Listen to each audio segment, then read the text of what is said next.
অমুকে জামানত হারাবে, জামানত বাজেয়াপ্ত হবে অমুক দলের প্রার্থীদের। নির্বাচন আসলেই জামানত হারানোর এমন আলোচনা সামনে আসে। জামানত আসলে কি, সেটা আবার হারায় কেমনে?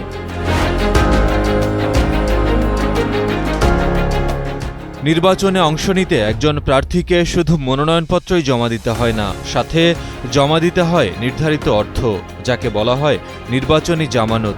এই জামানত ফেরত পাওয়াটাই হয়ে ওঠে অনেক প্রার্থীর জন্য বড় চ্যালেঞ্জ। নির্বাচনী আইন অনুযায়ী কোনো প্রার্থী যদি মোট ভোটের 1/8 অর্থাৎ 12.5% ভোট না পান, তাহলে তার জমা দেওয়া জামানত বাজেয়াপ্ত হয়।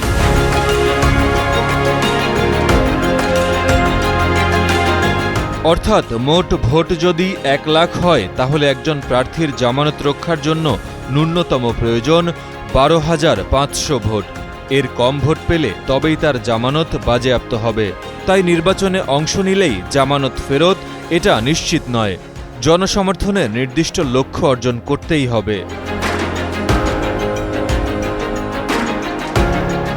অতীতে একাধিক জাতীয় ও স্থানীয় নির্বাচনে দেখা গেছে কম ভোটার উপস্থিতি, একতরফা নির্বাচন এবং দুর্বল প্রতিদ্বন্দ্বিতার কারণে অসংখ্য প্রার্থীর জামানত বাজেয়াপ্ত হয়েছে।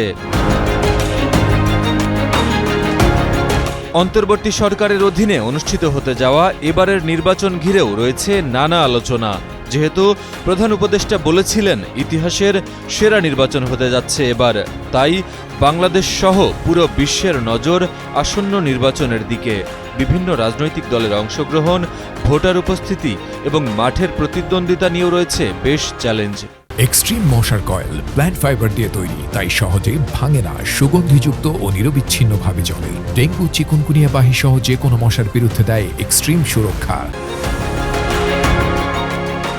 বিশ্লেষকদের মতে এই পরিস্থিতিতে সবচেয়ে বেশি ঝুঁকিতে পড়বেন স্বতন্ত্র ও ছোট দলের প্রার্থীরা, কারণ ভোট কম হলেই বাড়বে জামানত বাজেয়াপ্ত হওয়ার শঙ্কা।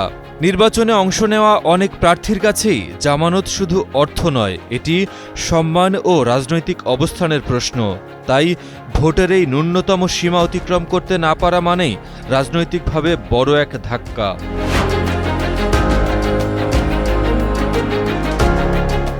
নির্বাচনী জামানত একজন প্রার্থীর জনসমর্থনের প্রতিফলন। তাই এবারের নির্বাচনে কারা পার করবেন এই ভোটের সীমা আর কারা হারাবেন জামানত, সেই হিসেবেই এখন চোখ সবার। নির্বাচনের ফলাফলের সঙ্গে সঙ্গে জামানত বাজেয়াপ্তের এই হিসাবও পরিষ্কার হয়ে যাবে। মাহিম মুস্তাফিজ, কালের কণ্ঠ।